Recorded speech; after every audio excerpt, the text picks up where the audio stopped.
You've probably heard the question 1,000 times. If God is so good, why is there so much suffering in the world?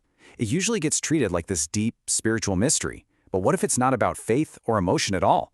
What if it's just a logic problem? That's the angle philosopher J.L. Mackie took, and he turned this ancient question into a seriously sharp, God-sized puzzle. So here's how we're going to break this down. We're going to follow Mackie's argument every step of the way. First, we'll get right to the heart of the contradiction he's talking about. Then, we'll watch as he kind of brushes aside the weaker arguments to focus on the big one, what's known as the free will defense. And stick around, because that's where he uncovers an even bigger paradox about what it even means to be all-powerful. Okay, so Mackie's first move is pretty bold. He basically says, let's take all the emotion out of this. For him, the problem of evil isn't about our feelings or our suffering, it's a cold, hard logic problem. He thinks that the way most people define God, well, it has a fatal flaw, a contradiction baked right into it. I mean, we've all wondered about this, right? It feels like one of those huge, maybe even unanswerable questions. But here's what's so interesting about Mackie.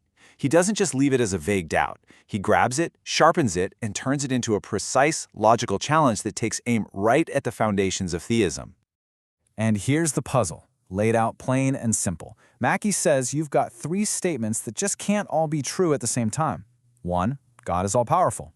2, God is perfectly good. 3, evil exists. You see the problem?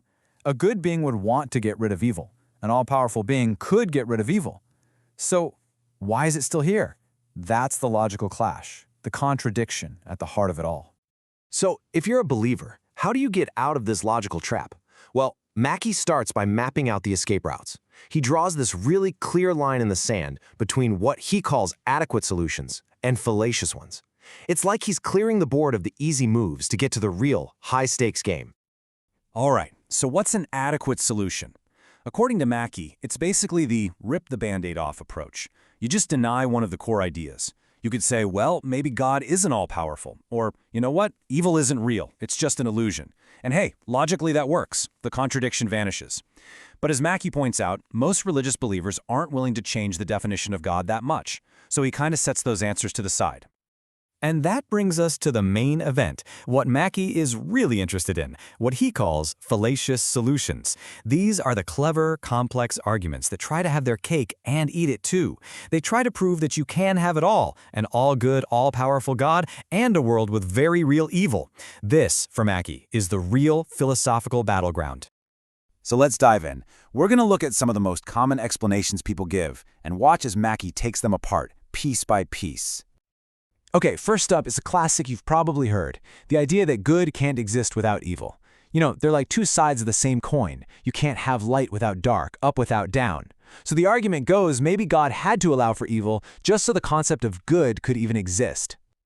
But Mackie just isn't buying it. He jumps on this right away. His counter is, wait a minute. If God is truly all-powerful, doesn't he make the rules? If God is stuck with some law of the universe that says good needs evil, then he didn't create that law, which means he's not really omnipotent. It totally undermines the whole idea. All right, next explanation. Evil is a necessary means to a greater good. This is the what doesn't kill you makes you stronger argument. The idea that you need suffering to build character, that things like pain and loss are what create virtues like courage or sympathy. You can't have a hero without a dragon to slay, right?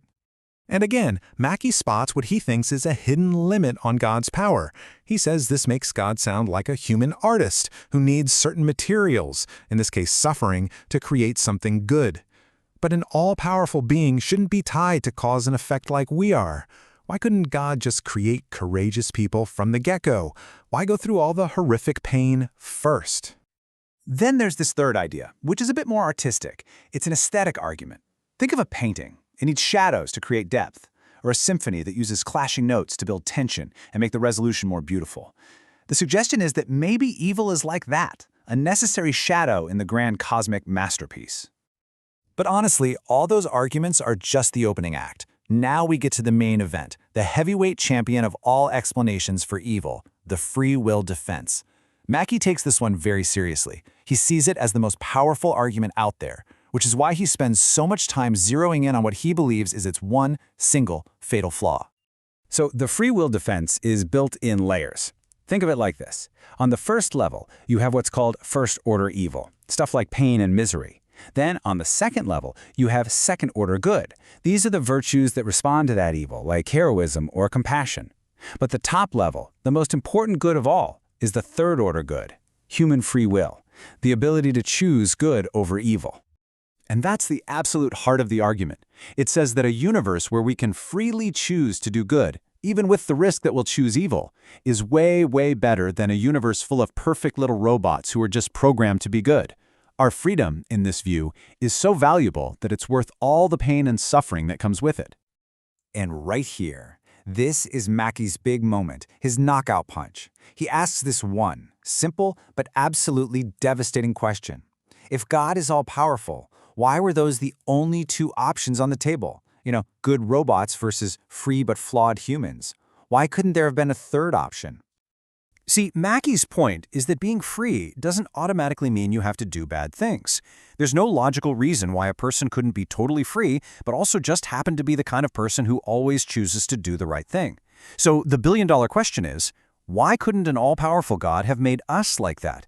The fact that he didn't seems to suggest that either he couldn't or he wouldn't, which points back to a limit on his power or his goodness. But here's where it gets really wild. In the process of taking apart the free will defense, Mackie stumbles upon something even bigger, a deeper, more mind-bending problem, a paradox that's hidden inside the very idea of being all-powerful. He uses this brilliant analogy from politics to explain it. Imagine a parliament that is totally sovereign, totally all-powerful. Can it pass a law that it can never repeal? If it can, then it's no longer all-powerful tomorrow. If it can't, well, then it isn't truly all-powerful today. It's a paradox. And Mackie says the same thing applies to God. Can God create beings he can't control? If yes, he's not omnipotent anymore. If no, then he was never truly omnipotent in the first place. So, to try and solve this brain twister, Mackie suggests we need to think about two different kinds of omnipotence. Think of first-order omnipotence as the unlimited power to do stuff. But second-order omnipotence is something different. It's the power over power itself, the power to decide what powers you even have, including the power to give some of your own power away. And this brings us full circle, right back to the free will defense. What that argument is really saying is that God used his second-order power, his power over powers, to create a universe with free will. But the catch is, by doing that, he had to give up his first-order power to control everything we do. The paradox suggests you can't have both at the same time. So where does that leave us? Mackie's whole logical journey does more than just question why evil exists. It forces us to ask a much bigger question. What does all-powerful even mean? He leaves us with this really provocative idea that maybe the concept of a God who is both totally unlimited and the creator of genuinely free people is itself a logical impossibility. Maybe it really is an unsolvable puzzle.